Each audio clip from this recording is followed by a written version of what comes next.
Welcome to part 2 of our quest for water. A few months ago, our family stumbled into primary water wells. Some research and a deep water scan of our property later, we are nearly ready to start drilling. Primary water specialist Mark stopped by to see how the progress was going.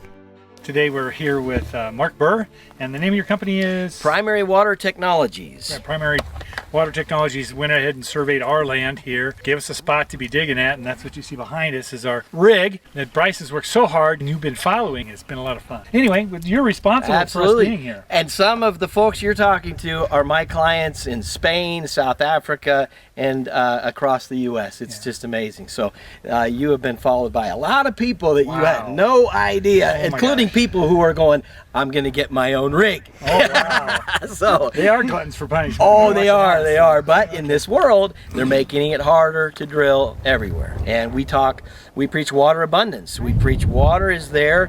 Why not use some technology to light up this primary water that's earth generated, created in the earth, and rising and actually recharging many of our aquifers. We know that.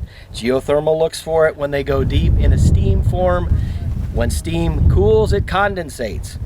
Guess what? That's recharge from below. They know it. It's there. So let's get out. Your equipment is pretty easy, pretty simple. I mean, this is what, an ear device? Piezoelectric sensor. It's actually a geophone, but we've taken it apart. And inside of your alarms, right, fire alarms, there's a little piezoelectric sensor. That's what's down there with wires coming into here.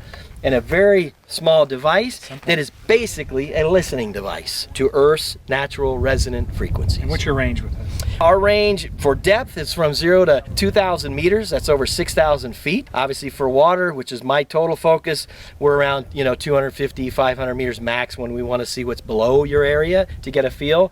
And that reading takes about 5 to 10 seconds maximum at a frequency of 3,600 hertz, 7,200 hertz. So high frequency. This is very foreign to most people in seismology, but we're passive. We know the earth resonates, we can listen. And so you're going, and then you come back this way, and it drops, and you go, well, look at that. I think there's a fault or fracture here that water's probably running. Yeah, water's a good spot. That's what we're looking for. One guy can do it, two-man team can do it very efficiently. So Australia, we had a 3,000 gallon per minute well for cotton farmers out there. They had never seen anything like it. And we can respond anywhere around this world, anywhere around this country, fast. We have already decided, based on the scan provided by Primary Water Wells, to dig our original well deeper. Bryson has spent several months getting this classic well drilling rig functional. A small crowd of our family gathers for the maiden voyage.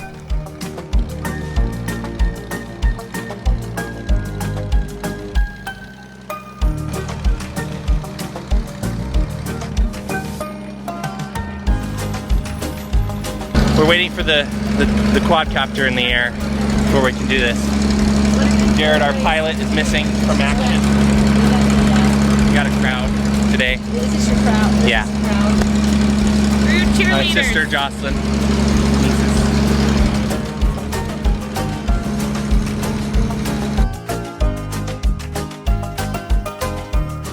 So Bryson, how are you feeling for this first drill? I mean, you've worked so hard to get to this point. You know, it's kind of crazy to actually be using the machine the way that it's intended, or at least what I believe is the way it's intended. It really is a dream come true, quite literally, and still feels like a dream to finally see this thing come to life.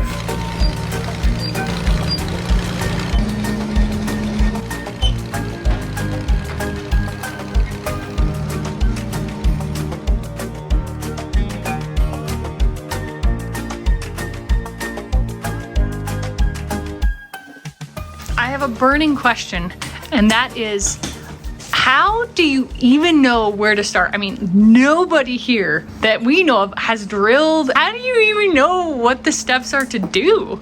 It's been almost 5 years or more that I've known about percussion drilling and have been learning about it, just learning about little odds and ends here and there, and people doing it in other countries by hand with a rope. So Bryson, you won't know until it's lined up until you do it like a million times? Well, I think it's pretty good right now, actually. Okay. Let's just visualize it being perfect. Second stage, we're gonna telescope it out. All right. I actually built my own little percussion drill. Now looking back, if I had enough patience, would actually have worked. When I got the opportunity to actually get one, I mean, how do you say no when it's an actual rig? Another thing, which was the pivotal point, I was able to find all these books and this information on how to do it and just read through them and just kind of learned that way. And that helped to put a lot of little things I knew was possible but didn't know, you know, what it might take to do it. And that, you know, helped. The Jesus pin right there. What's the Jesus pin? This is the angel pin. This is the Jesus pin. Yeah, this thing makes the ground holy. If you baptize this land with water, that would be excellent. Baptized with water. Then the Jesus pin makes sense. Baptismal here once water comes gushing out. Well, this whole project really would not have been possible without my supporting family around me and helping me out and saying, you know, like Dad, he was like, you know, Bryson, all the pieces are there for that rig. And he was out there helping me, and everyone really has been a great help. I really appreciate it. I don't think it's actually called a Jesus pin, but I call it a Jesus pin. Because I think it's the act of God that this tower stays up.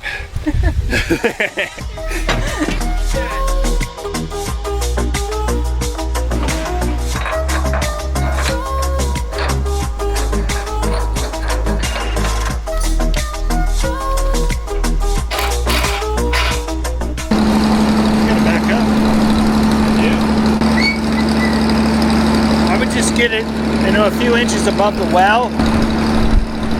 On the right way, right? Yeah.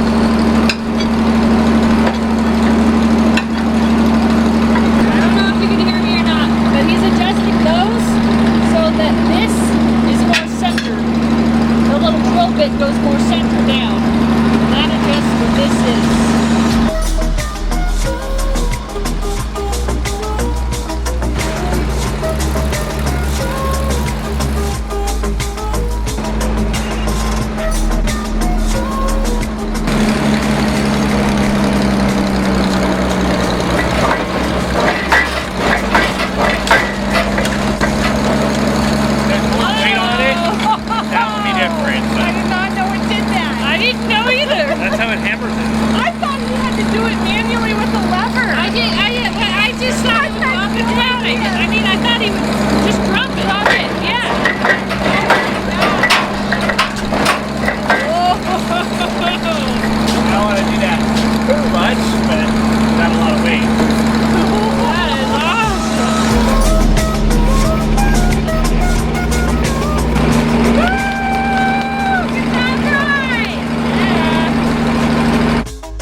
Fun and a great proof of concept, but now we need to get serious.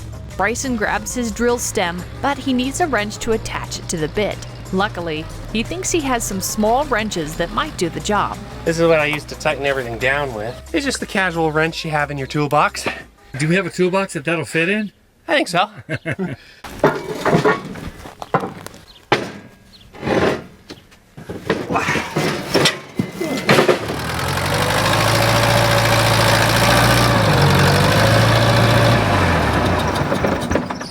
Put a well right here, I can just go up and down. Yeah, well right here. Just go up and down with the bit. up and down with the skid steer. Okay, got it. Now,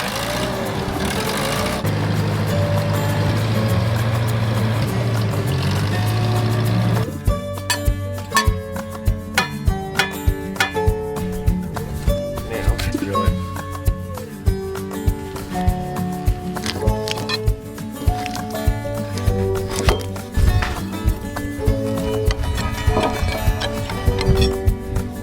Send it down the hole.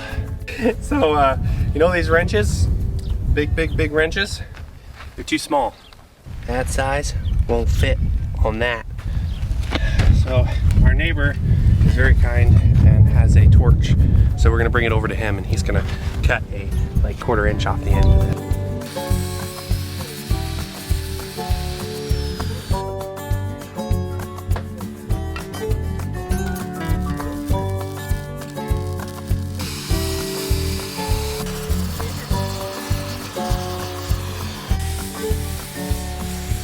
Kenny has been a welder for a long time. After working for many years at the railroad, he is now in a leadership position. Interestingly, he mentioned this is the thickest piece of steel he's ever cut. I've never cut no metal. Forget that. It's really cool to have a neighbor so willing to do things for you. And I remember when we were younger, we had a little mini bike, and there was something wrong with it. The gear broke off or something. We went over to Kenny's and Kenny knew how to do it, and he's like, yeah, I'll do it, and he did it. And gosh, I still remember that. It was the first time I think we've ever really been introduced to welding, actually, because I remember how he's like, oh, okay, now don't look at the light now. And he's like, and he did it. You know, he just welded that piece together. And that was so cool as kids. And very skilled person, very quiet, but knows exactly what needs to happen. I really appreciate him helping us out, making the wrenches fit the tooling. I'm lifting these heavy wrenches and I don't want them to be hurt. So I have them on a leash. Here, I'll toss you towards the leash. There you go. Seem to always go.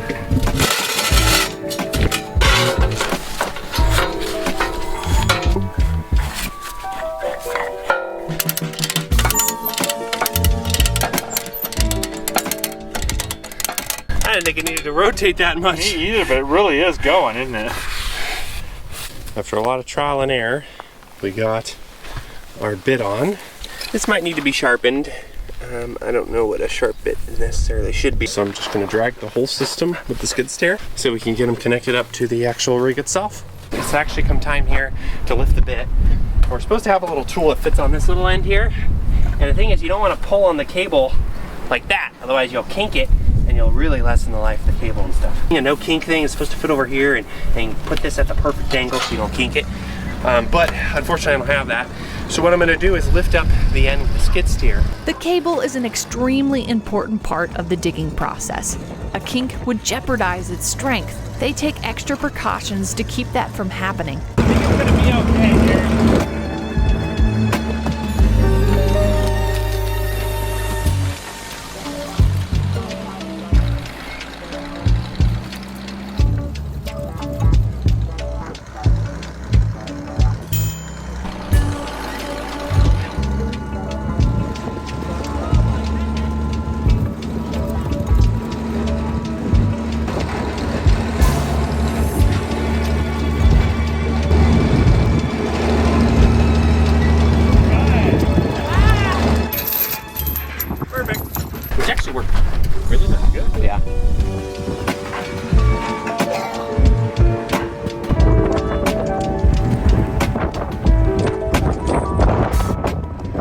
Before we start drilling, we'd like to know how much water the well has in it. If you recall, it started coming back. Last time we checked, there was 19 feet of water at a depth of 116 feet. 136 feet, and we hit water at 111 feet.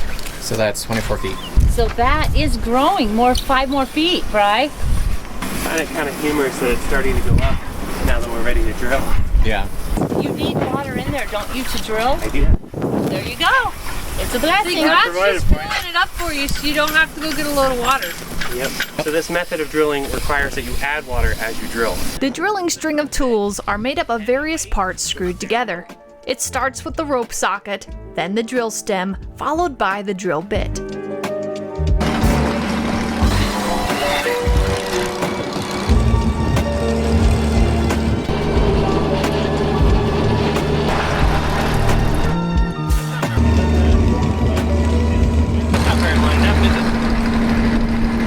We have to square it up, so I'm going to lower the jacks and get it square. You could probably lower that one a tiny bit, but raise that one. Okay. Are you going up? Yeah. Let's do that. Should be trying driving forward. Well, the higher you go up on these, the more it'll go. I think that's probably good there, huh? Oh, hey. That's it. That's it. That's centered? I mean, I don't know. Slow down so I can get the bit right in. One of the things that we needed to do was get all the guy lines to hold the mast up in place, also along with the jacks on the truck to get the bit centered with the hole. We want to be as straight as we can with that.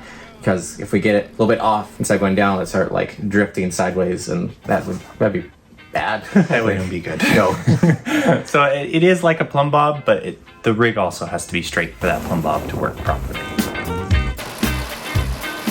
So the whole process didn't go as I expected, but what was really cool is that it went just step by step, and it was very intuitive to know what the next step was. It was just like, okay, now we're on to this part. In order for this next part to work, we have to have that part done. And so it's really just like one step at a time to get the whole thing done, really is what it's been. So the idea is we're gonna spray can every 10 feet on the cable, and then we get an idea of how far we're going down. White and orange, okay.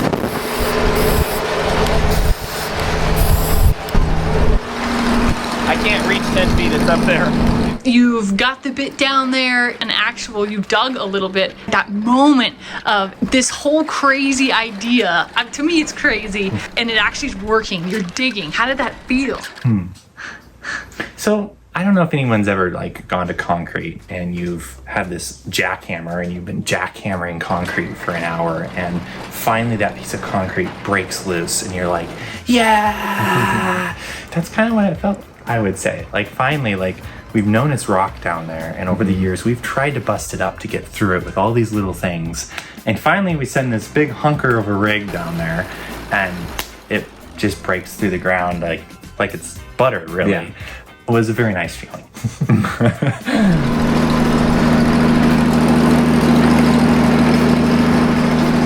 at that mud. It's a good sign. It's crushing. What's that for? An idea if it's coming undone. What do you think, Ted? Yeah, that's where the bit screws into that guy. So they're trying to make sure that that's not untwisting as it's crushing. Already 6 inches! Woo!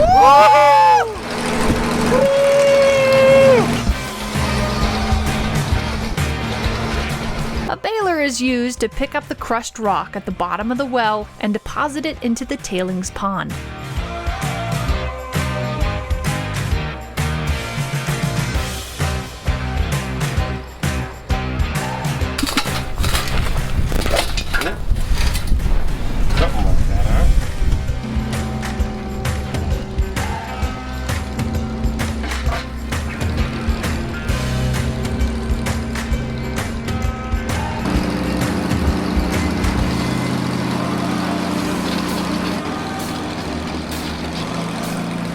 Rock the bit chews up is called tailings. It's important to bale these tailings to keep the bit from getting stuck in them. This is why Bryson frequently bales them out. yeah, look at this. Wow.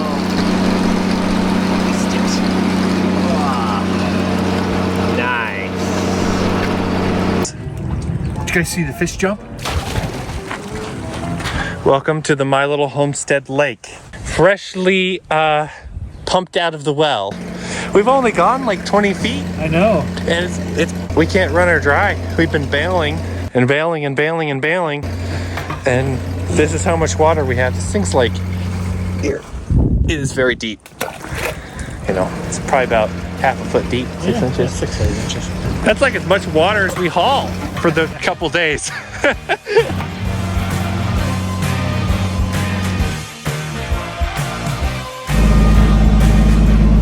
If you know what kind of rock this is, let us know. I don't.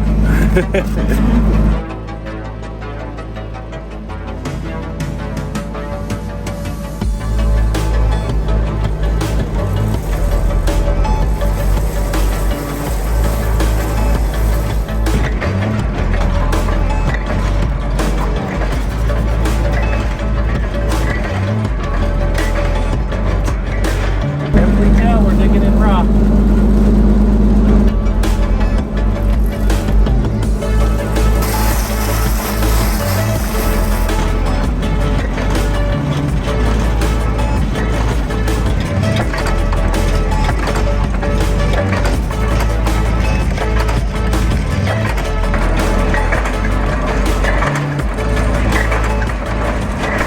Things kind of settled, and I just thought it would be kind of fun to to get a little scoop. I don't know if you should be drinking the tailings from a drill rig, but cheers.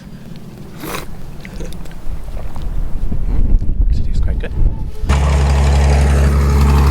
It's purple. We don't know why.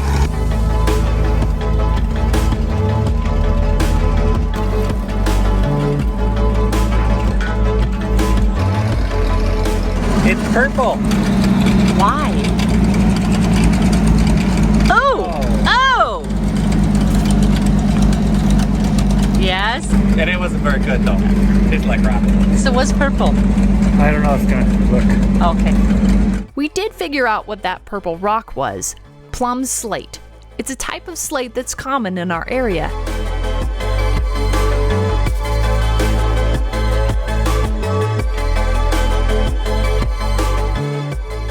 We've reached 240 feet. We've actually officially dug, what, 110 feet so far on our own, so it's great.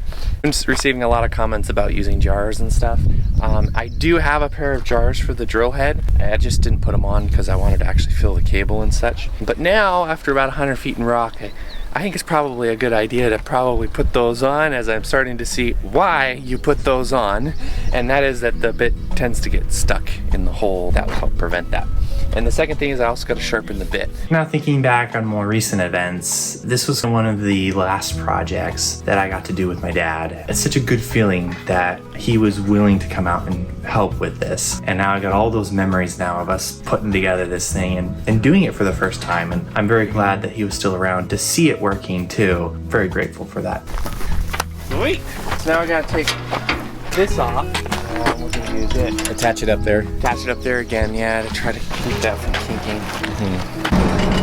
So you have to operate these bolts at the same time, right?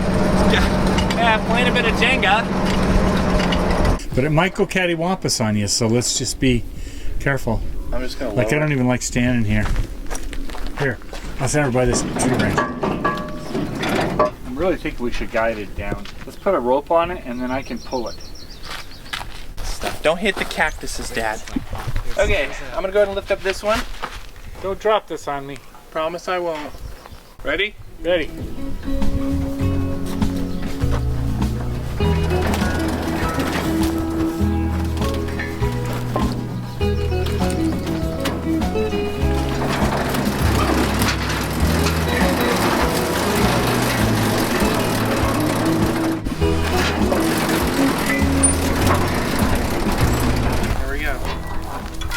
Sweet. Grab our jars. Now that we got it down and nothing can fall on our heads, you want to show what we got, Dad? Ta-da! Hard hat. And ear muffies. Yeah. These are alien antennas for me to pick up signals. Okay, so we got the pair of jars over here. Just gotta get that on there. So now we have to break our joint that we made here. And if we can't, we did a way too good of a job putting it on. People have to like grind off those welds. Oh. I can take a look at that. Should we take a look?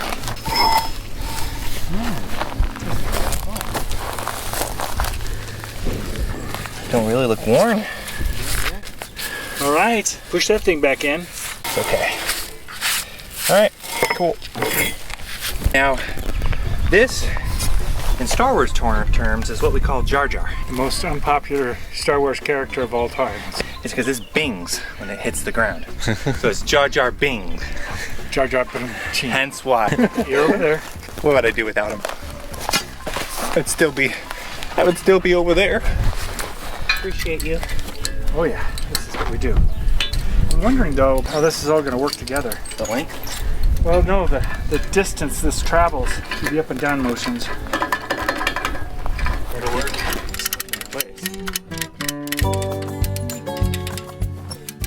Ready? Yep. Okay, that's enough. That's good.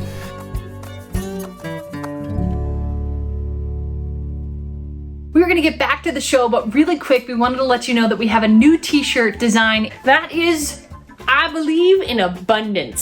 So if you'd like to get this shirt, we have a bunch of different types of merchandise if you'd like to get this on. We have sales that are 15% off and free shipping that are going on now through October 14th. So if you'd like to get in there and get a good deal, definitely it's all there available for you. If you remember a while back, we posted a short featuring a product called Hot Springs in a Bag. After we posted the short, we were like, oh, it'd be really fun to both get some more and possibly offer it on our store. So we reached out to the company and we now sell them. So if you'd like to get yourself some Hot Springs in a bag, the link will be down in the description for that. So go get you some of these and let us know what you think, because we're kind of hooked on these little suckers.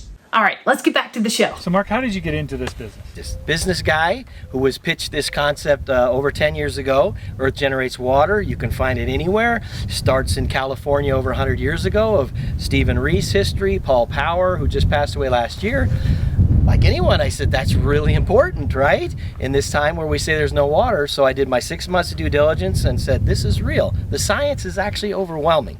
The key was finding technologies, and it took me a number of years, but now 5-6 years, I found the gamma, the Russian passive seismic, patented in the United States, and we're off and running. So just pure entrepreneurship and somebody going, that doesn't sound right. Let's go change the paradigm. Yeah. It doesn't sound like you're having any fun. Oh, no, I'm really having fun with these guys, right? Like Brian and Micah doing the work. Oh, so what's the name of your website? The website is primarywatertechnologies.com, as well as primarywaterwells.com, which is my company with Ryan out of Las Vegas.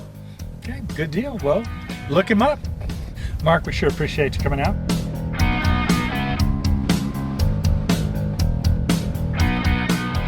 This is like the main work area. This is where I stand. Look up.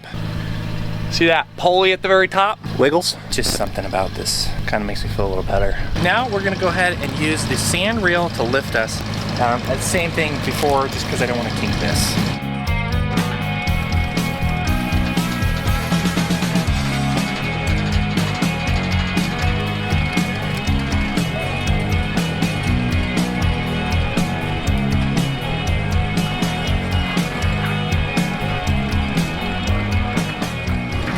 If I have enough room to get that into the hole up here. I don't think that's right. Are those jars that you put on there? Those are jars. Yeah, you'll be able to try. Loosen this guy up. I'm gonna go ahead and lower in. The jars allow for wiggle room, providing the ability to get the bit unstuck in tough rock formations.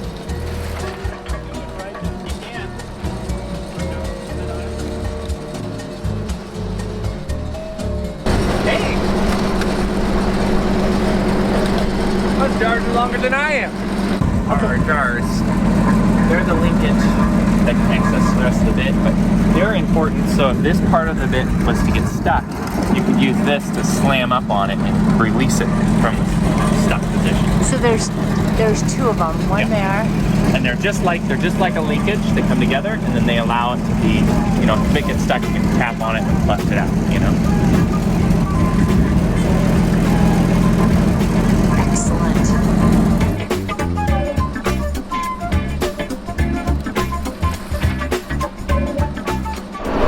Thank you, Dad, for watching that. Oh, yeah. So, something I should mention, this thing is pretty much 40 feet long. But the thing is, with the jars on there and this on here, I mean, like, that's like the whole length of my mast. And I don't know if that's supposed to be that way, because I mean, you're supposed to put like casing in when you're actually drilling. I don't know if you're supposed to take the jars off when you're casing or something. I'm not sure. If you know how to do it, please feel free to comment. I'd love the help.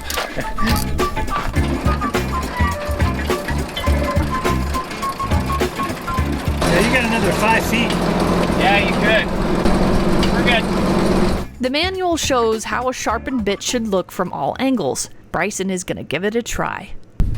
So I got myself some hard-facing rod and just some general 70-18 rod.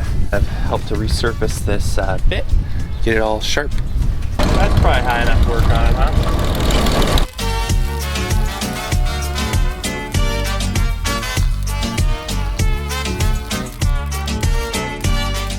Does it look like a sharpened bit?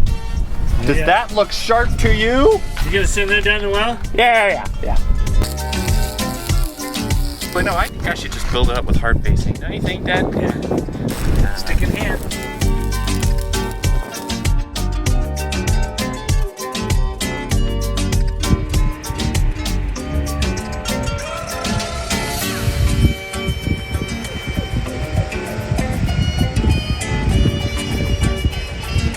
Alright, we're gonna try to dig it deeper. I gotta go kind of slow because that bit's bigger than it was before, and I don't want to get it stuck halfway down.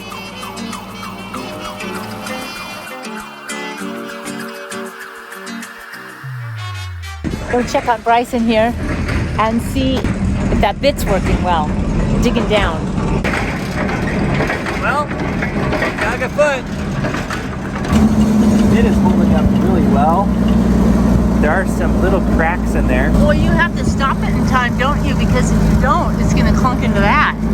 Whoa. Eventually. These are guy lines. They are used to secure the mast while it's drilling. Bryson purchased better turnbuckles to improve the stability. So you got some new stuff? Yeah, stuff so I can tighten this down better. Oh, okay. Yeah, this one guy going.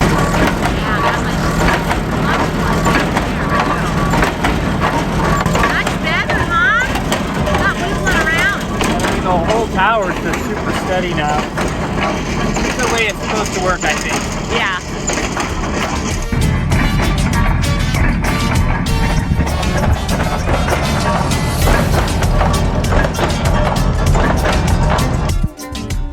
Do you see my audience over there? I do. They must have booted out the ravens. One of them one of them's not impressed, it turned around. Clearly thinks I can do better. We're 270 feet. Really? So, That's fantastic. I just about 150 feet of water in there from what I can tell.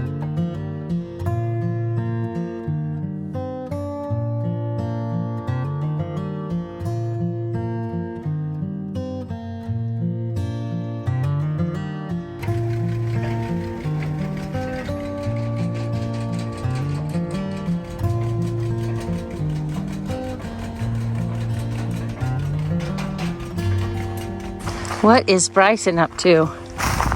Oh. An oil leak. It's just quite a...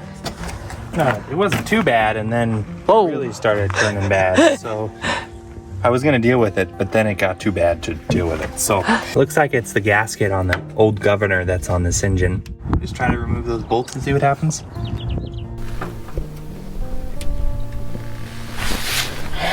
Well, it's gear driven. That's a real good sign. I don't think there was much of a gasket here though. I don't see anything. Maybe remains. This is beautiful. Okay, good. Yeah. So all I'll do now is just make a new gasket and it should be good. Okay. Well, this is just gasket maker. Thought I'd put this stuff on here. Oh, is that how you put it on? This is like, yeah, and it will turn to like a rubber. This isn't the actual gasket though. I actually did find the old gasket. It was just stuck on there. But this is my new gasket that I made. So now, here we go. Just gotta get back on, we're good. All right, let's see what happens, huh? Yeah. Let me know if oil starts shooting out.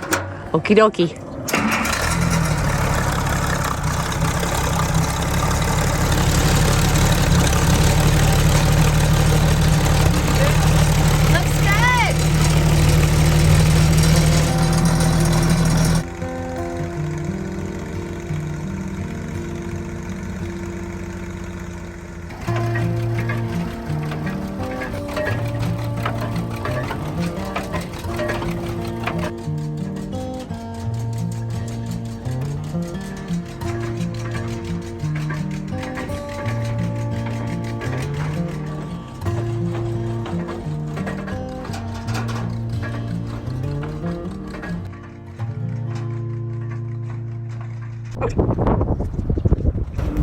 Quick, newbie Bryson has something to tell you.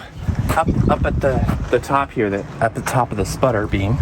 I don't know how to grease this little joint here. So I'm sticking grease in there, sticking grease in there, sticking grease in there. It is not greasing it. Now look at this thing and I'm like, there's one of those. And these things are supposed to be full of oil. So I'm gonna fill that with oil. I figured they were dirt fittings. I didn't realize there's places to oil too.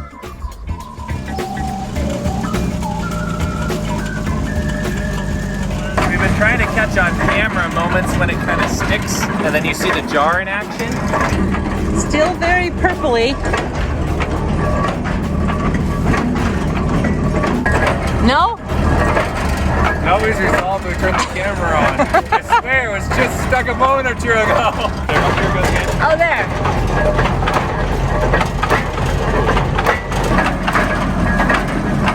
We had a local well guy come and stop by. It was awesome. He was very familiar with percussion drills and stuff. So one of the things he mentioned was you can drill with a mud rotary over here, and then 70 feet over here you can drill with a percussion drill. And he's like, the mud rotary won't hit water till like, 100 feet. Percussion will hit water at 60 feet and have it all the way down, because it's just all those little channels are open and water can come in via those channels, and so you end up with a better well. Look at this crack. That's hilarious. What a fascinating crack. Not straight, like you expect cracks to be, fairly straight. This is like, it like swerves. It's a really weird crack. Interesting changes that are happening. Went from the purple to kind of a gray, and now it's almost, that is almost green. This is the mud that I'm going through right now. I think it's sandstone. Look at the crystals in this. See that crystal right there? Kind of interesting. What do you think, Bullet? Are we done for the day? We're 350 feet. I think that's good. What do you think? All right, let's go in.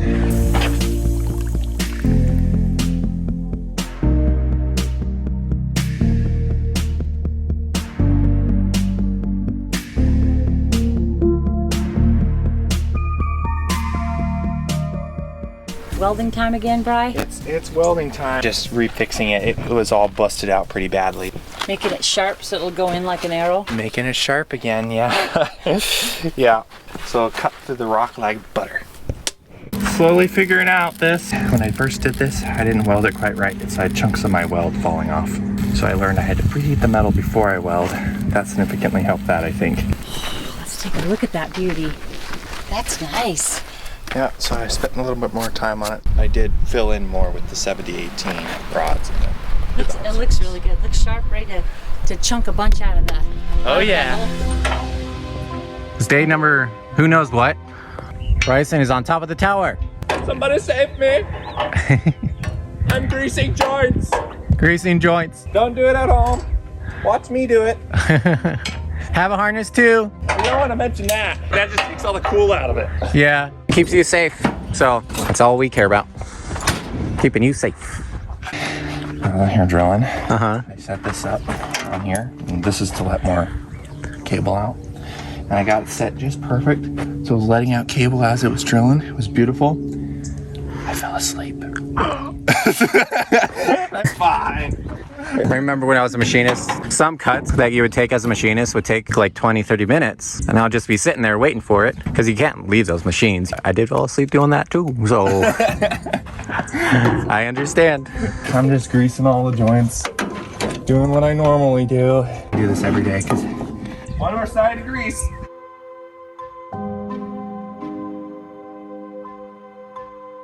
So I've been drilling and I'm at 360 feet, which is awesome. And 361 feet, something interesting happened. I'm stuck, very, very, very stuck. And I've been working the past hour hammering on the top of the drill bit. So one of the main reasons why we put the jars on, it's like a linkage. And so what's really cool about it is I can hammer up on the top of it and try to get myself out of a sticky situation. So in this particular case, I've got to go down, and I have about 3 or 4 feet of headroom from the bottom of the case to my bit. But the thing is, the jars don't work so well hammering down, they work for hammering up. There is a specific tool that I have over there designed to hammer the bit down. I'm gonna go over and get that tool and bring it over. Is that the thing that he says that's going to be really necessary? Yes, that's what the guy I bought the rig from said I really needed this. It was super important. In the book, I found out what this piece is used for. Because this slips over the top of the existing cable here, and a bolt here, and a bolt here. And that then runs down the cable and you can smack the top of the bit to hammer it down. This is a little big to put on there. This piece has a similar setup as if it was designed to fit over a cable with a bolt. So I think this is a homemade version. Either way, if it's not, that's what I'm gonna use it for. That's what It's the thonker on the topper bit. Yes, it's the thonker on the topper bit. You could call it the potato because it's for when things get wedged. It's a potato wedge. You know, you're starting to finally become that toolsman when you guess the right size. Karen and Dad are always trying to guess the size. Oh, that's a 15 millimeter right there. Oh, it was off? What was it? 14? Dang. That's what I thought. Oh, yeah. No, I said 14. Yeah. It's ready for a bonk. It's ready. Gotta hook it up. Oh, gotta hook it up first, okay. Oh yeah, that's 14, that's what I said, right? Please don't get stuck. Godspeed.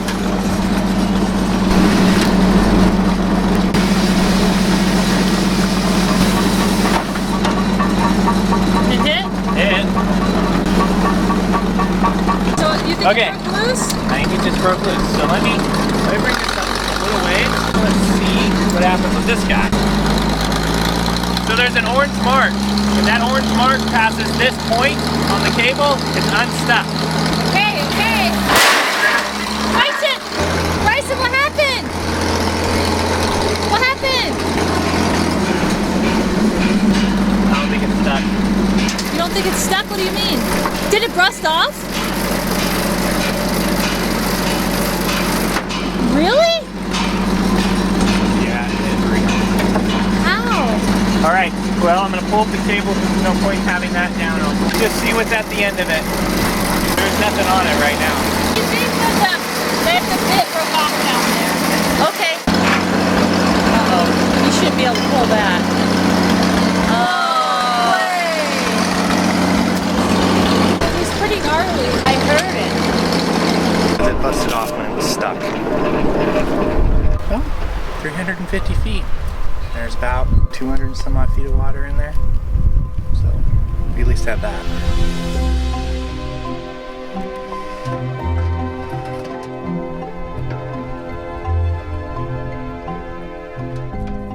All right, so not to be down long, we have a solution already being in the works, huh? This is very true. Now, you may have noticed from the footage that we're missing something at the end of the cable that probably should have been there. If you have any guesses, post down in the comments. No, just kidding. Luckily, this book here, this well drilling cable tool book, has many different information, and luckily I'm not the first one to lose a bit down there. And some brilliant guy has figured out a way to retrieve it from just the collar piece, which is the very top there. So the bit is large, and then it goes in just a little bit, and that little section where it goes in, that's what they call the collar. This piece here, a fishing slip socket, is it has these little ridges on here inside this loop. The cable connects to this end, and then it gets sent down, and so it goes down, it slips over the collar, and then those pieces grip onto that collar piece. And the collar, it looks like this. It has that little ridge there. So it's supposed to grip onto that. And according to this book, it's designed to get bits that have stuck and had cables broken off out. No kidding. So it is designed to do what the situation we're in. Whether it will work or not, well, that's what we're gonna find out. Luckily on eBay, we're finding several of them out here that we could possibly purchase. We just have to figure out what the size is. And remember, we have things on film, so you can maybe measure by looking at some of the film. But there is a chart, generic chart here. So as long as we can guess within, Yeah. 2/4 of an inch, half an inch, we're good. And we can get a guess within a half an inch. So as long as we can guess within that, we'll know which one it is. And different joint sizes and stuff, so. Exciting. And to that I say, which line of this can you read? Shay has a new optometrist, old antique, and now we're all getting new prescriptions. I'm just kidding. So if you wonder what Shay's been up to, It's from the 50s, and it do what it says it do. Shay peeping in on the neighbors. Do you want to look at it? Now the bit's still stuck down there, but there's water down there. So we're gonna run a pump in the meantime while we're waiting for parts. See if we can't get some water out of here. This is our old pump here that we're running down. Here we go, ready? Go for it.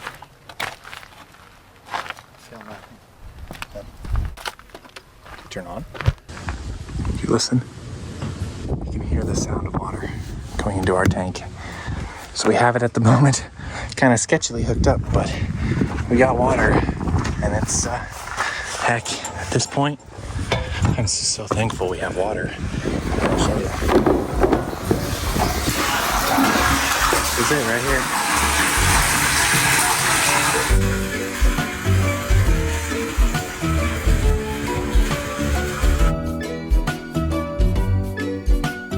We were unable to find the part online, so we had it made. After a couple months of waiting, it arrives. All in its glory. All right, parts came. Retrieve this bit. Nice.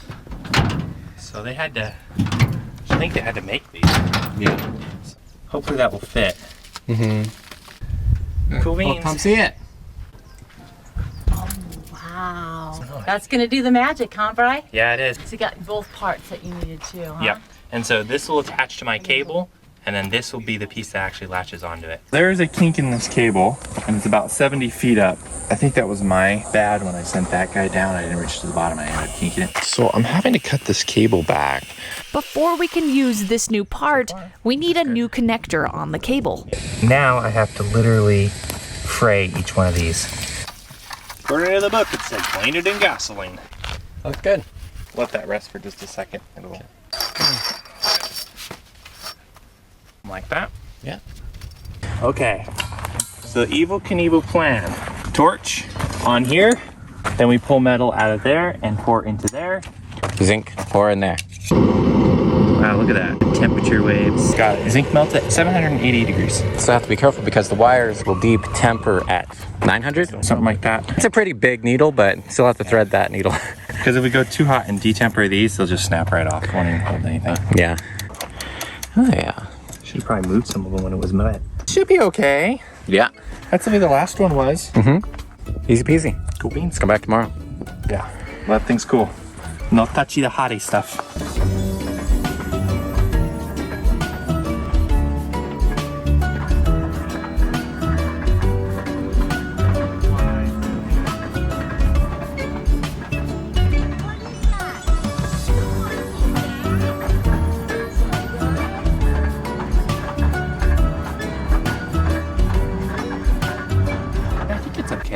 Yeah, you can see the wires, the zinc, how the zinc like went wove in between all of the different wires and stuff like that. Like it's got that taper to it.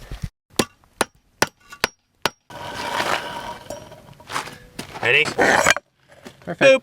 That's it. So you can kind of see the Chinese finger trap.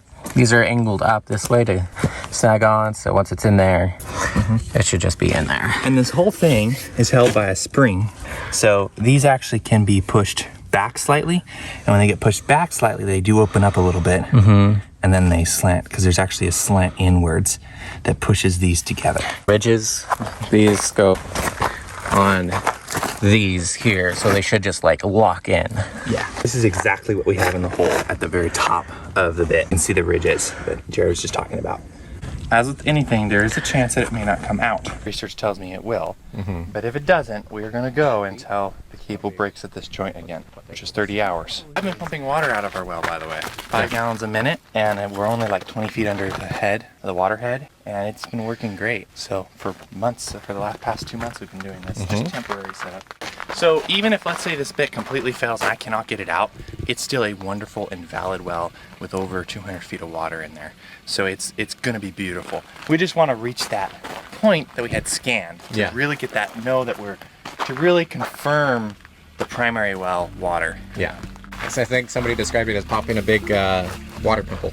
Yeah, popping a zit. It just squirts up.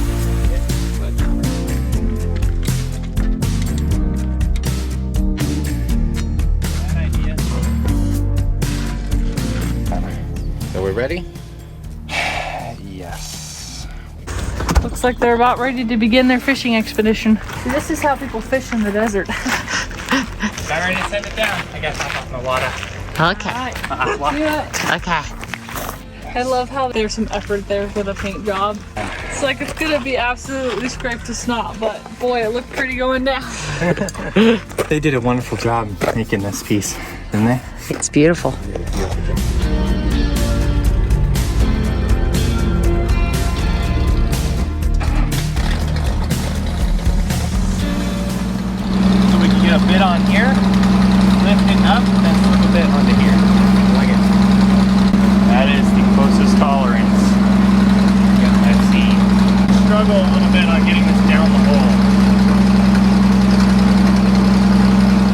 lot that could go wrong. The cable could just snap off. We would, you know, the tooling could fall right down the hole. The old cable could actually be in the way of everything, and we can't grab anything at all. I mean, as we fish this thing down, if the cable's in the way, I mean, it's not like we've seen it, we would never be able to grip it.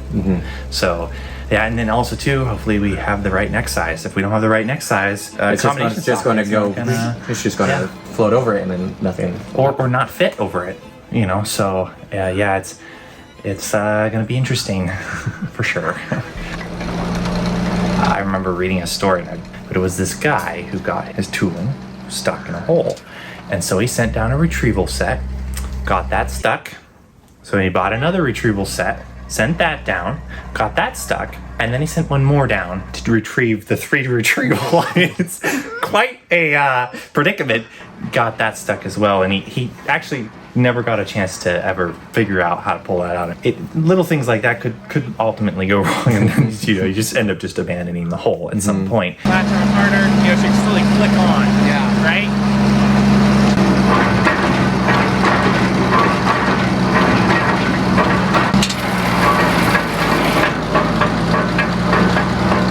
That latch. Yeah, I would do the pounding thing now.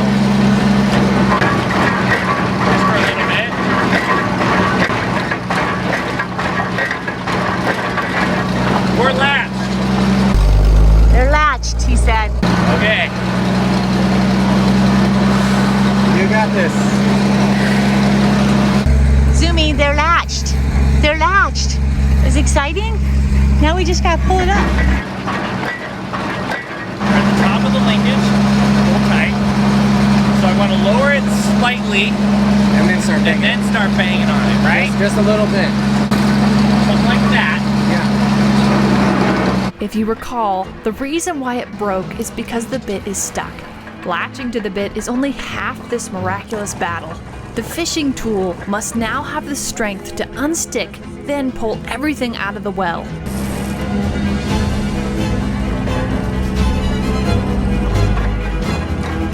We're latched on. Here we are. That's good. We went in thinking it was gonna be a while. Anticipation! Anticipation!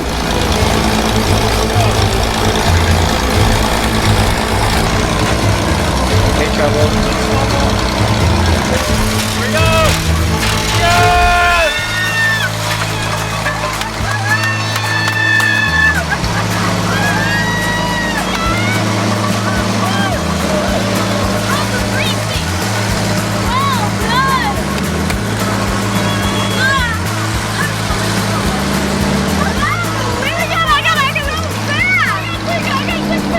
Oh my gosh! That was so fast! Like 20 minutes of work? Yeah. To actually fish and everything? Yeah, 20 minutes to fish it. Dude, congratulations! Yes! Good job! Yes! Oh, what a God thing. Praise the Lord. Dad was down there getting it all lined up. Yeah, he was. Dad and the grandpas. Dad and the grandpas. Out there swirling around down there. Unlatch that guy, get it down, unscrew it, and then thread it back on. Yeah. Nice. Wow. Should we bring it as much as I can go? Sure. Yeah. Out of the hole? Yeah, let's just see how the end of the bit is looking.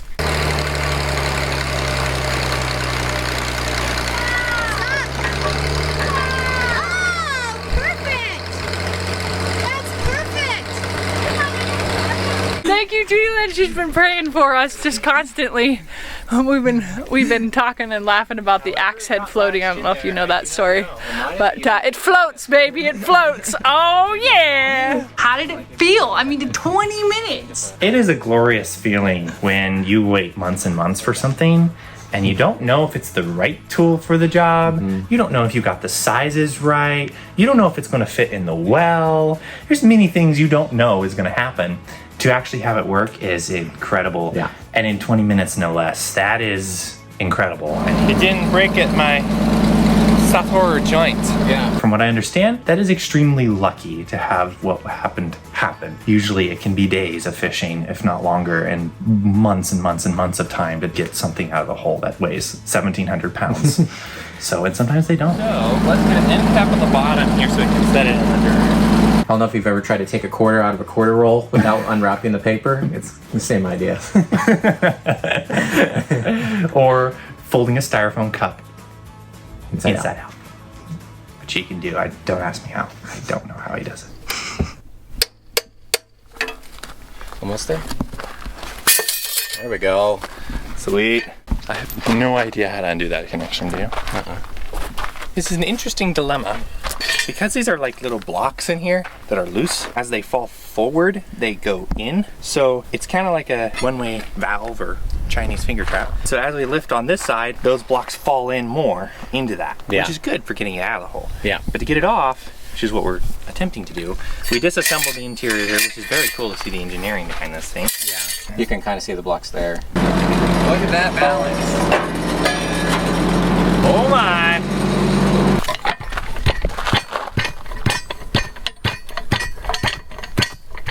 Wow, that's the tight connection.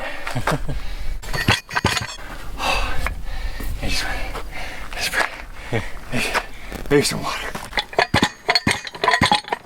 Oh, there it is. Victory! Ah. So, you can see that bevel mark, and this is the important side. Yeah. That right there. If I can reenact this, when this neck slips over those notches, and you try to pull up on it, it doesn't want to pull up because it naturally once it's in there. Plus there's a spring pushing it down. Yep. So it just locks in there essentially.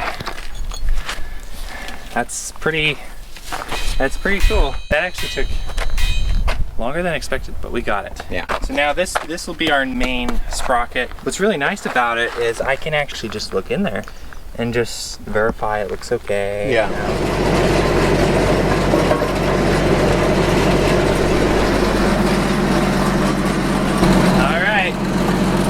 Attachment on there.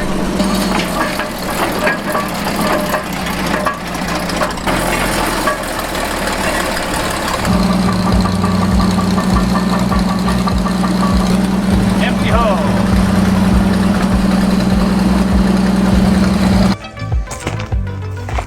Hello, little guy.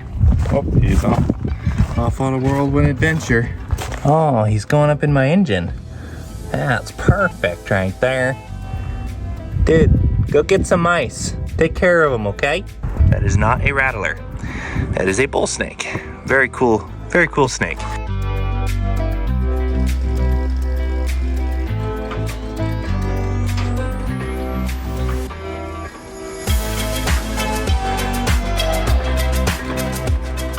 Bryson continues drilling, but shortly after he begins, disaster strikes again. I knew the moment the bit got extremely light that something was not right. So when I pulled up the bit, only the sprocket came up, which is the upper half of the bit and is really only one piece of the 4 pieces that go on it. That was obviously not good. What we're going to try to do is to send this thing back down and twist the cable. The idea is to try to thread it in the hole and then bring it back up. That's the idea. We're gonna try it. To preface how we lost it, we had tightened the tooling onto the bit. We did. We tightened it. It was tight. It was tight. It unscrewed itself though. And so was it tight at that point? No. So not only is it lost to you, not once, but twice. Can you talk a little bit about your crazy plan to retrieve this thing? We can't use the extraction tooling because that does not fit Over the thread. over the threads because we lost it at the threads and not the tool extraction point, the neck. I was not sure what to do. However, we were thinking, hey, why don't we just twist the cable? Are you lifting right now? Yes, we are. Okay, here it's doing. Making sure the spool is going to be lined up correctly so we don't have any jolts. 40, 50, that's our 300-foot mark.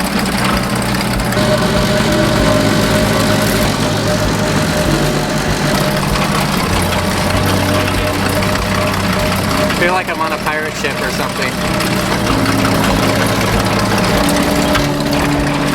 Here we go.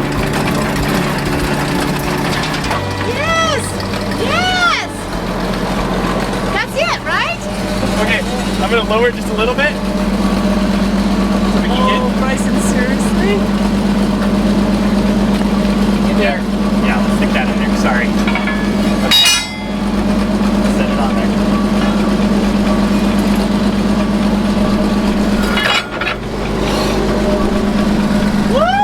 Another success. High five! Oh, yeah. High five! You guys are awesome. That's a night. We're done. We're done. And you're now looking at two men who can put on a bolt 360 feet away from you. Ah, yes. Oh, yeah. Right. Later, I found out we got extremely lucky. Because usually when that happens, your threads get marred up and you can't just thread it back on. One turn. We had it within one turn. Yeah. Of being like snug. So yeah, now we'll get tools on here and we'll Crank it. crank this thing. I don't want to risk it again. And I we'll would and much we'll do a chisel mark here to kind of give us an idea of like what's happening. if and If it starts to loosen. yeah. and I can keep an Okay. eyeball on it. So what we did, we twist this cable up, and we hit it again, and then as that cable unraveled, it would tighten us. Gotcha. Oh, Relying on the smart. weight, relying on this weight to was- be so we pick it up and down. Totally based on feeling, wasn't it, Jared? Yeah. We had no idea if this piece was slipping or if it actually was screwing on there. That is amazing. We screwed a joint 360 feet away from us. Yep. It's like putting on a bolt 360 feet away from it. That's fantastic. High five, man. But let's not do that again. Let's not do that again. It was Never, fun, but never again. Never again. good job, guys.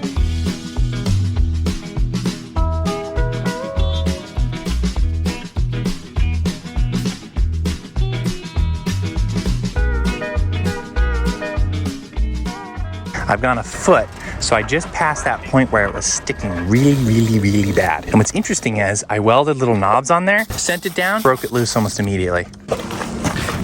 Getting a lot of plastic right now. So it's just ground up plastic because part of the casing fell in. Got to get this all out of there so that I can actually start drilling into that rock. So that's what I'm dealing with right now. Jared's going up the tower. Grease the joints up there. Please be careful. Well, Jared, you look amazing up there. You look like a professional. Thank you. That thing is so much higher from down here. Yeah, it's true. That's so high.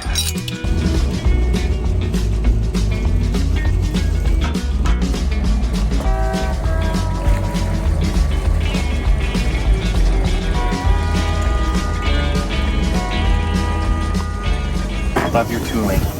It's important to you, especially things that were lost and retrieved. Rechecked my measurements and I was 5 inches off on every single measurement. You're 418 feet instead of 400 feet. Yes. That's way cool. Yeah, so we reached 400 feet actually sooner than we thought. I looked up people digging with their different percussion drills, and they had movement of about 2 feet moving up and down when they were digging. I think it depends on what material you're going through. Rock, you would really want to slam hard because it's a hard material. So I would think you would run a good 2 feet. I think I'm going to investigate how to get this thing to go a little bit more. There's a few other settings I can do on it. Bryson has a couple adjustments to make to drill more efficiently. The first one is to the springs. He's gonna tighten those springs right there. So 6 bolts entirely. 6 on each side. Yes. The spring might stay where it's at. Gotta get these 2 nuts broken loose. Oh. Doth it move indeed. Gee, nice. It's amazing how bolts are like. You turn them just a couple little turns, and all of a sudden you're turning with your hand. Should I go a 1/2 inch? Yeah. And then take it to, what would that be, 2 3/4? Dad always said when you do things, don't make big changes, make little changes. Because you can always move it more later. Yes, I can. So I know it's late, but Bryson wanted to try it after he made these adjustments. What? How's it feel? Different. I like it. I really like it. It doesn't even noisy too, does it? No, it doesn't. All right, let's drill all night. Yeah.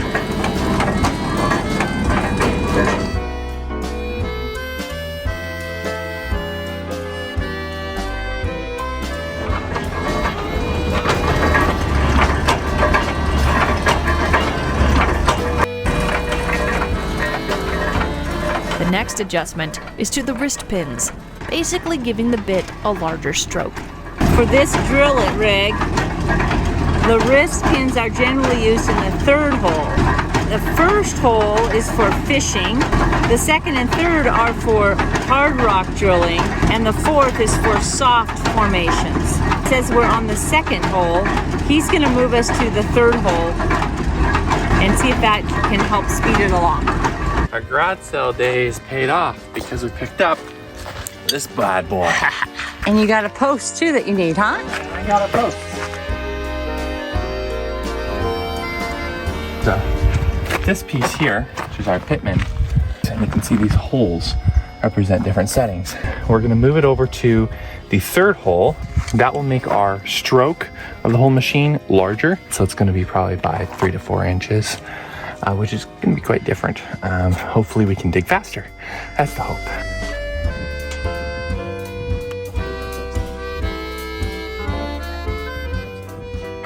That's our barrels. That was easy. That was easy peasy, wasn't it? Yeah, now you just have to do the other one? Huh. Yes. I would smear it on your camera, but this stuff is so hard to clean off. No, thank you. It was grease I've never met before. This stuff's gnarly. The normal soap does not take it off. This one looks just as loose. Oh, yes. It's beautiful, isn't it? Okay. Unscrew the, yeah, we will. Oh, yes. Cool. This is not going to be a tough job, Bryson. Well, these are the small nuts. Oh, you got more to do? Yeah. Oh, okay. I don't know, do you see this? That guy. Oh, no. That guy got it. Okay. I thought this was all you had to do, and I was going to be, oh. All right. And that's a small bit. Now for the big boy down here. Thank you. Oh. Well, think my extender's long enough? Oh, yeah. Leverage. Oh. And then that would break the main drive shaft. It's kind of running in reverse, but it's okay, right? Okay. Okay. I have no idea what he just said, but he's excited. Yeah. Do that. All that. Oh. Loose. Oh, and just like that. Oh, there's one on the other You side. thought we were done. Oh. What? I'm tightening. Oh. Not exactly what I wanted to do. Loose. Oh, wow. It's amazing. Get enough leverage on here and anything's possible.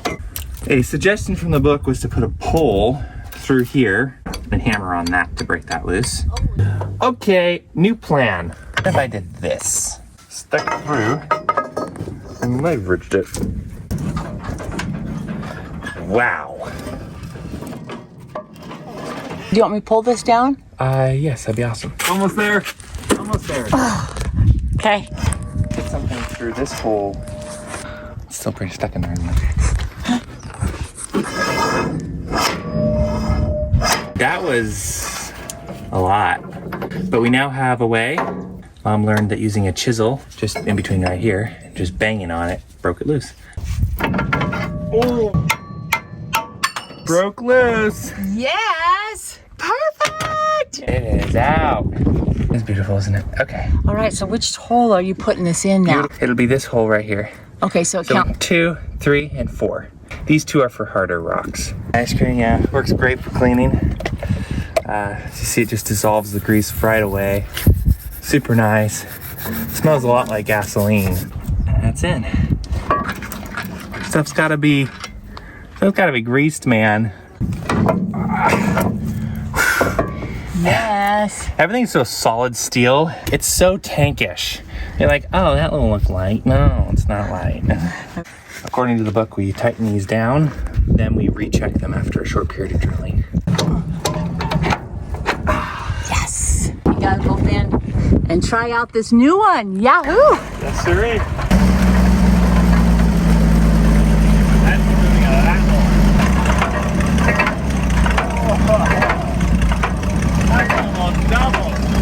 It's talking about the movement and the line is doubled. That seems nice, huh, Bri? That is nice. Really different.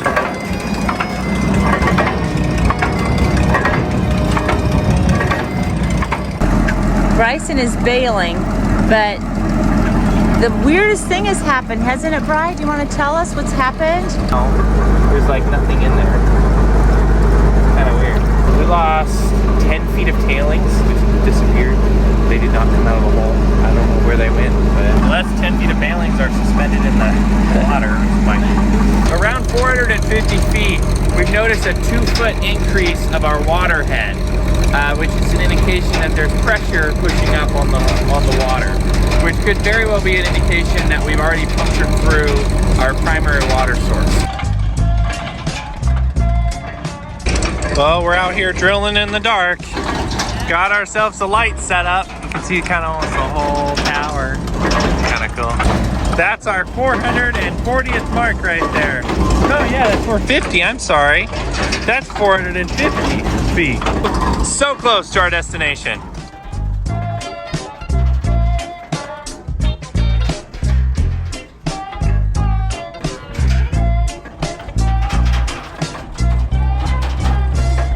I think you did. You gotta work on slowing that thing.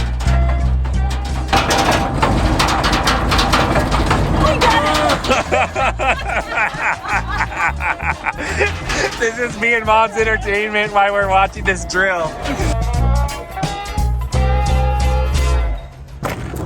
All right, Bri. 473 feet. Getting there. We're getting there. And what happened to your hair? What happened to my hair? Well, you see, got caught in the machine and ripped off my head. Nah, I'm just kidding. It's awful. No, Shay cut it for me. Yes. So much easier to put on the helmet. My head feels so much lighter. As you can see, it looks gorgeous.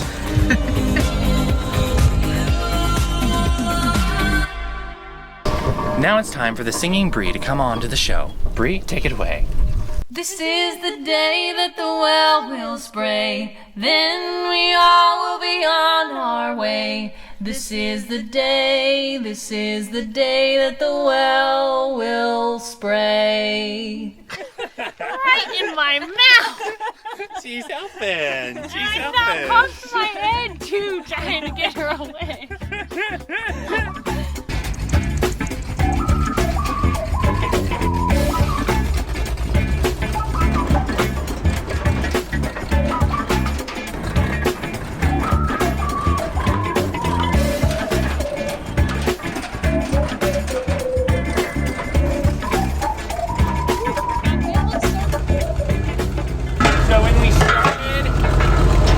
Was right at about a foot off the baler. Now it's gone up 3, so there's been about a 3 feet increase of water since we started drilling. And really that increase only started a few days ago. So that's a good sign.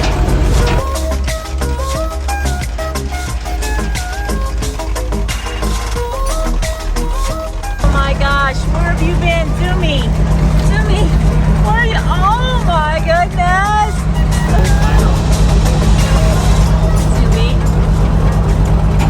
Not looking at me. Where have you been, Jimmy? What's going on? What are we gonna do with you? Oh my goodness. Oh my gosh.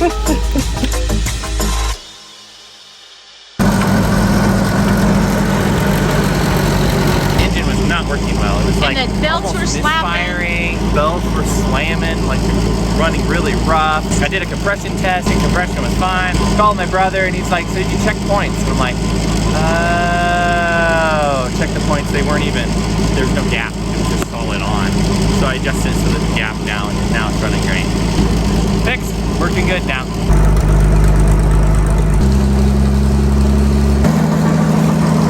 Plastic. Oh, yeah. Well, everything's running just beautiful. I've been fixing all these little things I find. The clutch for the spudding beam was all rocking really weird. And it was going clang, clang, clang, clang. And I'm like, what's going on with that? And it's happened for a long time. I thought it was just wearing out. And then I examined it the other day and I found a pin missing. So I just put a little pin in the chain link that moves the clutch. And we're golden. Super easy.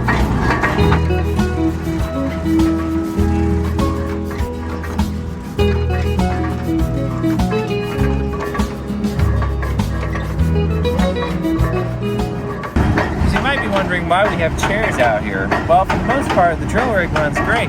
But at times like this, you gotta get up and fix it. So what's the problem? It's stuck. One of the main reasons why I hold the cable is I was watching a video once of a percussion well driller, and he looked really professional and he was holding the cable. And I thought, hey, why don't I hold the cable? And ever since I started holding the cable, I realized why you hold the cable, if you've ever done this. But there's this little experiment you can do with this little wire between two cups, and you can speak in one and hear in the other. And you can do it like between rooms and stuff. It's kind of fun. Sound will travel through the wire, and comes with sound is also feeling. And so all those vibrations of that bit hitting the ground and everything that's really happening down there, you can really feel in that wire. And so it gives me a good idea of what's going on. Exactly. Really heavy. Maybe it's tailings. Okay, it's freed up. Oh, it's freed up? Oh. I think I'm gonna pull it up though, don't you think? Sure.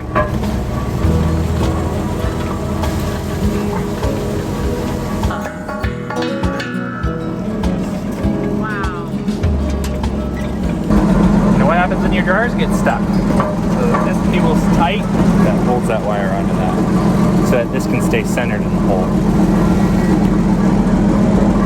And all that's going to do is just go down and tap on it. Stop right there. Okay. Loosen up the cable just slightly. I'm going to send this down. Is it hitting it? Yeah, it is. Oh, we're not hearing it. Hang on. Now my jars are broken loose. Oh, just like that? They're freed? Yep. Huh. So tapping it down releases it. I don't know why. So that guy was right. Yes, he said that tool is incredibly important. You'll need that. He's dead right.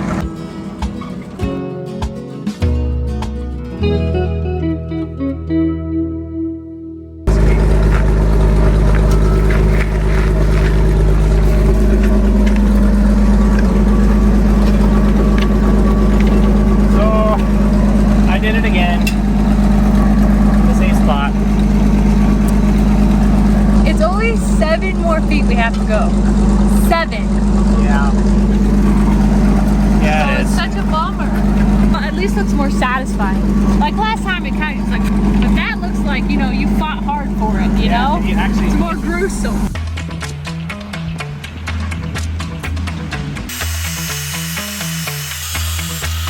So the jars are actually stuck on the existing bit that's in the hole. So we went ahead and got another pair of jars to stick on our fishing line, so that when we send our fishing tool string down there, we can break the existing jars loose and bring the bit.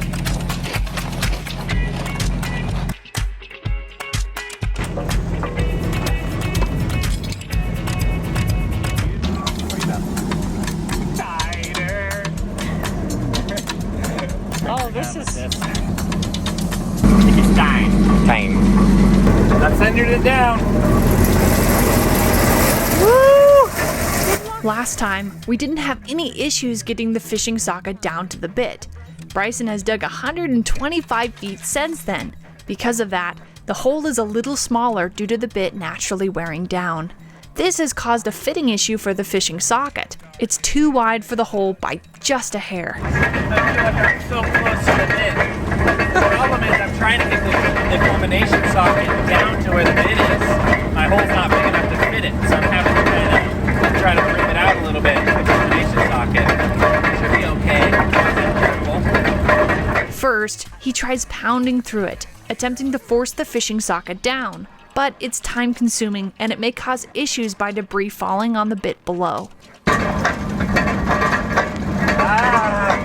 No! I feel like I'm so close.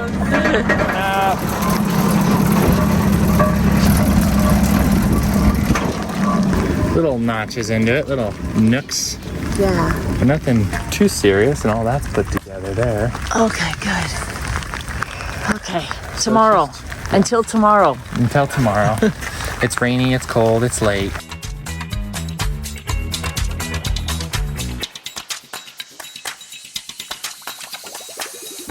Next, he decides to grind the socket down just a touch. He draws a loose grid pattern to see where his tool has already been. Same. like some art piece that you might find in the middle of New York City. They always have those abstract stuff. And you're like, what am I looking at? Shiny. Isn't it beautiful? There's a song that comes to mind every time. Yeah? It goes, we got to dig a little deeper. I don't know, that's all I can remember of it. Don't forget. Well, well, well. Please subscribe. Okay. No matter what we do, we can't get the fishing tool down this hole. So we decide to purchase another drill bit. It works, and Bryson is now able to reach the bottom of the hole with the fishing tool, but he's unable to make a connection. Oh, that's small. Good. Smaller than the last one you had.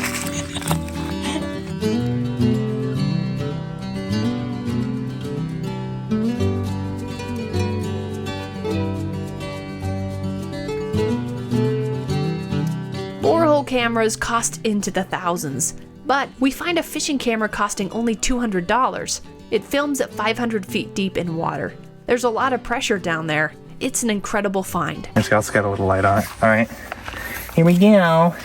Hopefully it sinks. It looks straight. Oh, and then you can keep track of the feet too. Okay, because so let's we see. might. We're starting at 6 feet.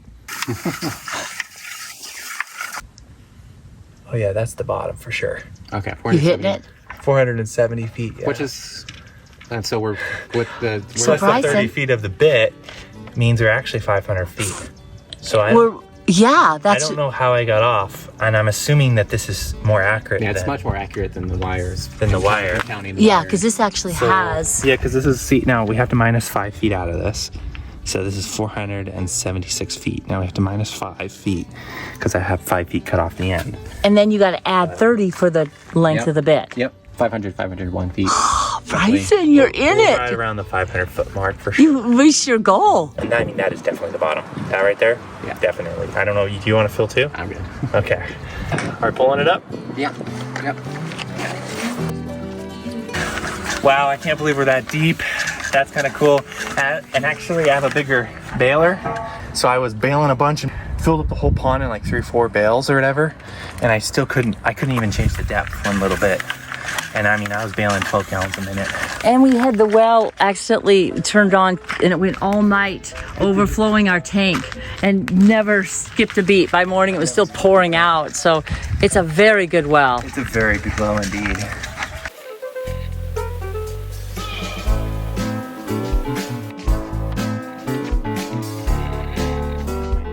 It's got nice clarity, doesn't it? It does. It's 1080p, technically.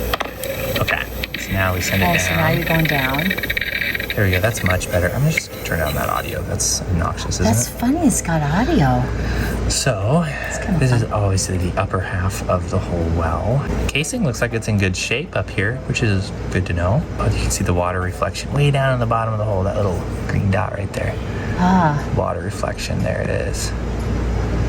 There's our water. Oh, look at that shot, Mom. It's beautiful. Bam. Oh, there's the end of the casing. My gosh, okay. You could stop at that at some point too and take a look at your casing. Yeah, oh my gosh, look at that hole. Oh. There's crunk busts in that hole and okay, there's the plastic. I knew about that. That looks like that moved around. Yeah. All rock. You can see it's rock dragging along the sides of the casing. I didn't know this thing had audio. Oh my gosh, it's such a nice looking hole, isn't it? Yeah. Also too, this formation doesn't look like it's gonna cave in. It's pretty smooth. Oh, okay. Like solid rock. See how like there's no like, oh, I knocked some stuff down in the hole. We'll get past that point. Let's just keep going. This should clear up. I don't know. Okay, there. See, this is all murk from me disturbing it.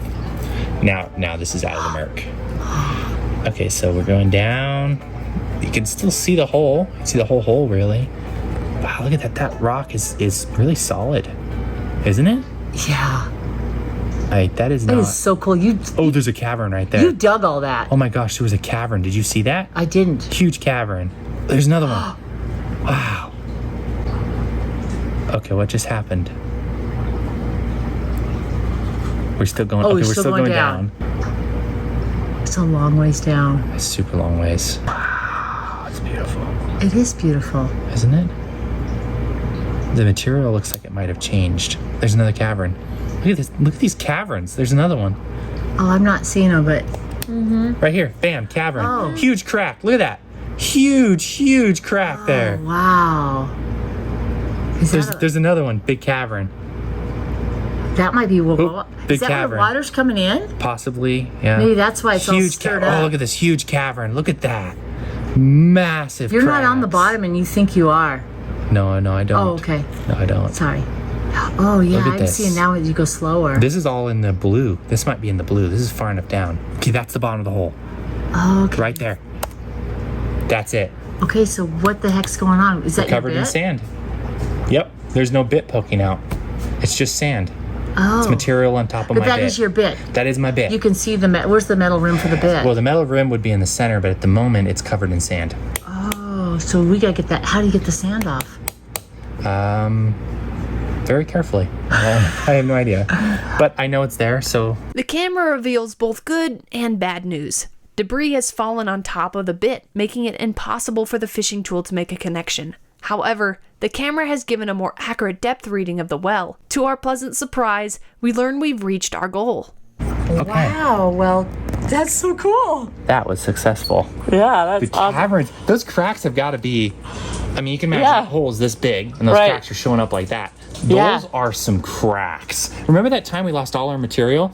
That's where it was going. Oh. It was during that section right through there. It was going in It was disappearing in the huge cracks. Oh, is that where water might be flowing? Probably. Yeah. That's possibly where the primary water is coming out of, possibly. Right? Because there's no other little cracks except there. It's so exciting, right? isn't it? Yeah. Oh, it's so cool, Brian. This more recent bit loss, this gave us a really good accurate reading of how deep the hole was. And surprisingly, all those little markings I was making were completely off, like really bad. And we're actually right around the 500-foot mark in the hole. And so we've reached our goal. And we have. That was a pleasant blessing from it because we had no idea. Interestingly enough, as I sent the camera down, right around that 500-foot mark, I'd say about 460-foot-ish range, we start seeing these really big cracks in the ground. And I mean, they're significant, 1.5 to 2 inches, I would say some of those cracks are, which is really cool because those cracks indicate fissures, right? Water fractures. So anyway, that's kind of cool because right around the same chart, you see right around that depth, we start getting that, different formations start appearing. And that's kind of how you're discovering that it's the primary well, too, that we've hit the primary well. Yeah, that's another great reason because everywhere above there, you don't see cracks like that. It's only when you get to that area, which is exactly what not only the chart says, but also what we would assume would be primary water, right? Places for water to come up. Another reason is right around that same mark, we saw our water table rise about 10 feet. The third sign that we hit primary water, I keep bailing water and I can't bail it out. So that is a very, very, very good well. Definitely more water than what we'd ever use. One night we thought for a couple hours, let's drop the pump down and just pour water out on the field there, kind of get it cleaned out before we put it in the holding tank. We forgot about it and it ran all night long, probably 12 plus hours. And we got there in the morning, held it up, and it's pouring out just as much as it was from the moment we did it. And in the past, we had to keep our pump really tamed down as little as possible, just trickle it because it would constantly be drying up. So this is a whole new experience for us. It really is. And so that was pumping 5 gallons a minute, and the pump was only dropped down maybe 20 feet underwater, which anyone who's in well industry knows that there's a cone of depression that always happens on a well. And so at 5 gallons a minute, not producing any cone of depression is a sign of a very good well. Abundant water. Yeah. We have some 16-in-1 test strips that we are going to be using to test our water against some spring water that we picked up from various different springs. And different locations. Yeah, so like we said before, primary water is a lot like a spring. So we're excited to see what these results are going to be with our new well spring water. We have one that just came directly from the well, and then we have one that's been filtered. The one that came directly from the well isn't as clean because, the well's pretty fresh. And this is going through our little filter. Yeah. So this is the water directly coming out of our well. This would be our base point. Let's test it after the filter. Most likely it won't change, but hey, this is why we test things, right? Okay, fresh water. Evian. To the side as we can get. Here's this. Funny thing, this isn't a glass bottle. Fancy dancy. Also, in a glass container. Come on. All right, liquid death. Okay. Shock us. Moving on. And just for the heck of it, we're gonna try distilled water. It's distilled, so. These things should zero out. They should be zero. That really is distilled water, right? We're just organizing them by the ones that are the same. Similar test strips. By similar test strips, yeah. So the things that we're testing for are for pH levels and the nitrates and nitrites. And please tell us why the nitrates, nitrites. So the nitrates and nitrites is not always a given, but it's a good sign if there's no nitrates or nitrites. It tells us if water didn't flow in the well from above ground into the well. It tells us it came from below. All of the test strips, they're all at 0 for the nitrates and nitrites, which means they are what they say they are. They're spring water, including ours as well, which is important. And then we have gone through and put the pH levels. Ours comes out at an 8. Another one, the Avion is an 8. Crowdsource is an 8. Voss is a 6.2. Liquid Death is a 7.2. Ipana is 7.8. Fiji is 8. Icelandic does advertise they're an 8, but they're actually a 6.8. Just saying. And Sparkless is a 6.2. And then that also is the same as the distilled water, which is the 6.2 pH as well. And really, this water is just advertising as purified water. We thought we would get sparklets, but I don't know that we're actually getting, I don't know. Interestingly enough, this might be coming from a primary well. I believe they said, they do reverse osmosis. That's almost distilled water by the time you're done with it. So it's interesting that the pH is showing up similar to that. Everybody wants that high pH water. Yeah, so it's interesting. Like here they say like 8.5. And that could be. And actually it was very accurate. Yeah, and this we don't get very much the points with this, so that very well could be an 8.5. Yeah, it's at least scores an 8. So what's so cool is we're right there too. Yep, we're right there, and there was nothing dangerous that came up on any of the waters as well. That was a big thing too. There's no lead or anything that's toxic in our water. So our conclusion with our test strips is it tested out as spring water, which it should. It has a high pH, which is awesome. We have great water. What can we say? What's interesting enough is the test strips for the Avion water is identical. So we might as well just never buy this, just bottle that. We got fresh Avion in the backyard.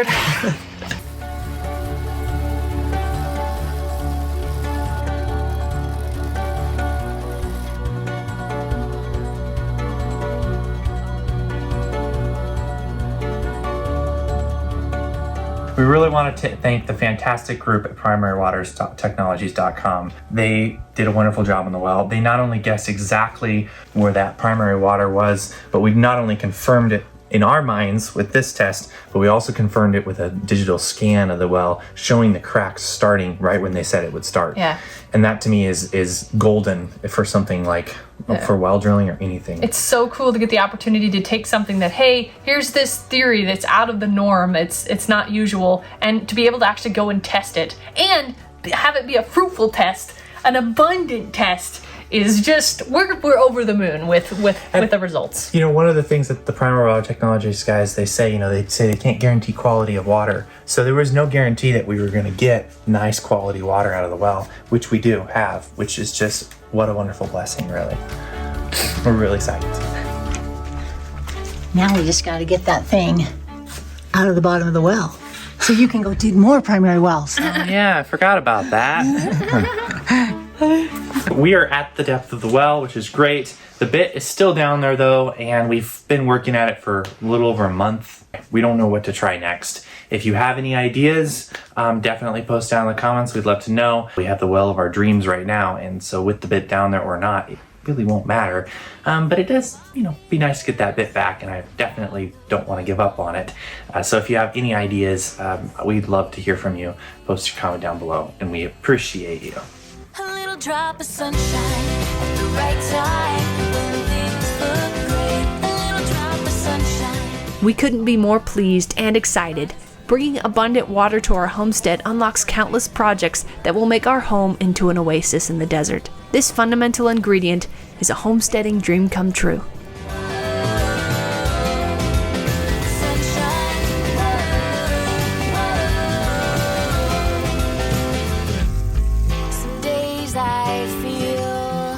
So uninspired, and yet you